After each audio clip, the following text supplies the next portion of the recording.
Deux Rois, chapitre 9.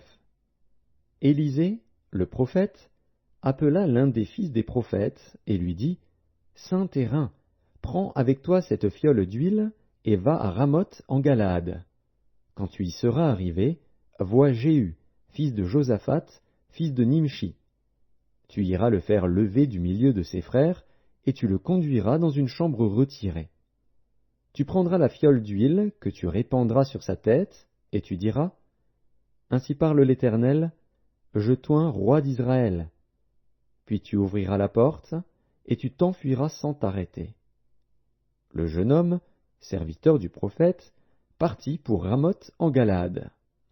Quand il arriva, voici, les chefs de l'armée étaient assis.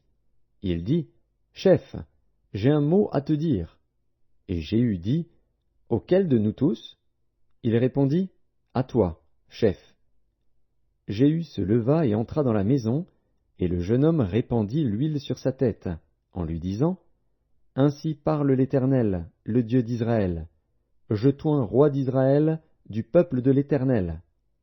Tu frapperas la maison d'Akab, ton maître, et je vengerai sur Jézabel le sang de mes serviteurs, les prophètes, et le sang de tous les serviteurs de l'Éternel.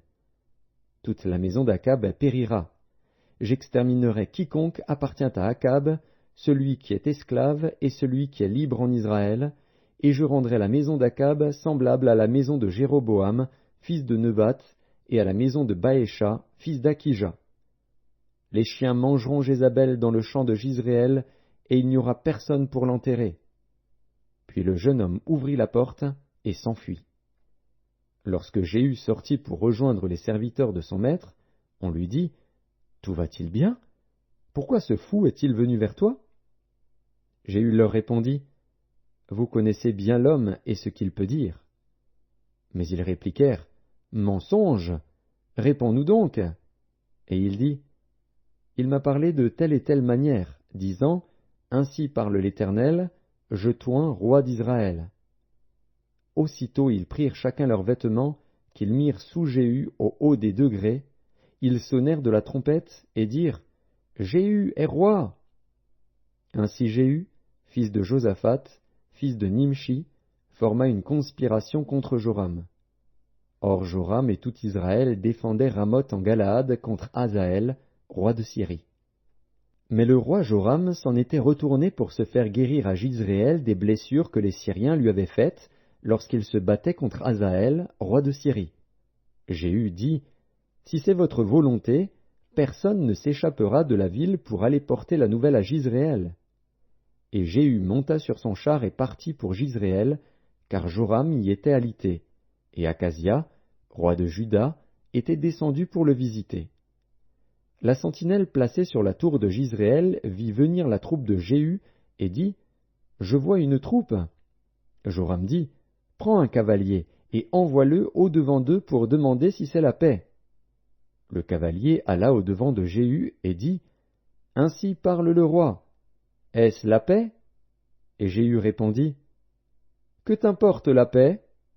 Passe derrière moi. » La sentinelle en donna avis et dit, « Le messager est allé jusqu'à eux et il ne revient pas. » Joram envoya un second cavalier qui arriva vers eux et dit, « Ainsi parle le roi.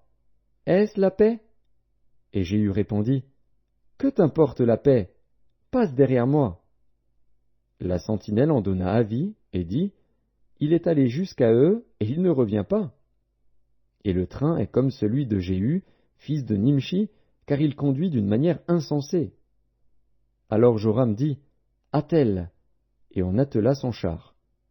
Joram, roi d'Israël, et Akazia, roi de Juda, sortirent chacun dans son char pour aller au-devant de Jéhu, et ils le rencontrèrent dans le champ de Naboth de Jizréel. Dès que Joram vit Jéhu, il dit, « Est-ce la paix, Jéhu ?» Jéhu répondit, « Quoi, la paix? Tant que durent les prostitutions de Jézabel, ta mère, et la multitude de ses sortilèges. » Joram tourna bride et s'enfuit, et il dit à Akazia, « Trahison, Akazia !» Mais Jéhu saisit son arc, et il frappa Joram entre les épaules. La flèche sortit par le cœur, et Joram s'affaissa dans son char. Jéhu dit à son officier Bidkar, « Prends-le, et jette-le dans le champ de Naboth de Jizréel, car souviens-t'en, lorsque moi et toi nous étions ensemble à cheval derrière Akab, son père, l'Éternel prononça contre lui cette sentence. J'ai vu hier le sang de Naboth et le sang de ses fils, dit l'Éternel, et je te rendrai la pareille dans ce champ même, dit l'Éternel. Prends-le donc, et jette-le dans le champ, selon la parole de l'Éternel. Akazia, roi de Juda, ayant vu cela, s'enfuit par le chemin de la maison du jardin. Jéhu le poursuivit et dit, « Lui aussi, frappez-le sur le char. » Et on le frappa à la montée de Gur, près de Gibléam. Il se réfugia à Megiddo, et il y mourut. Ses serviteurs le transportèrent sur un char à Jérusalem, et ils l'enterrèrent dans son sépulcre avec ses pères, dans la ville de David. Akazia était devenu roi de Juda la 11e année de Joram, fils d'Akab. Jéhu entra dans Jizréel. Jézabel, l'ayant appris, mit du fard à ses yeux, se para la tête, et regarda par la fenêtre. Comme Jéhu franchissait la porte, elle dit, « Est-ce la paix, nouveau Zimri, assassin de son maître ?» Il leva le visage vers la fenêtre et dit, « Qui est pour moi? Qui ?» Et 2 ou 3 eunuques le regardèrent en s'approchant de la fenêtre. Il dit, « Jetez-la en bas. » Ils la jetèrent, et il rejaillit de son sang sur la muraille et sur les chevaux. Jéhu la foula aux pieds. Puis il entra, mangea et but, et il dit, « Allez voir cette maudite, et enterrez-la, car elle est fille de roi. » Ils allèrent pour l'enterrer, mais ils ne trouvèrent d'elle que le crâne, les pieds et les paumes des mains. Ils retournèrent l'annoncer à Jéhu, qui dit, « C'est ce qu'avait déclaré l'Éternel par son serviteur Élie, le Tishbite, en disant, « Les chiens mangeront la chair de Jézabel dans le camp de Jizréel.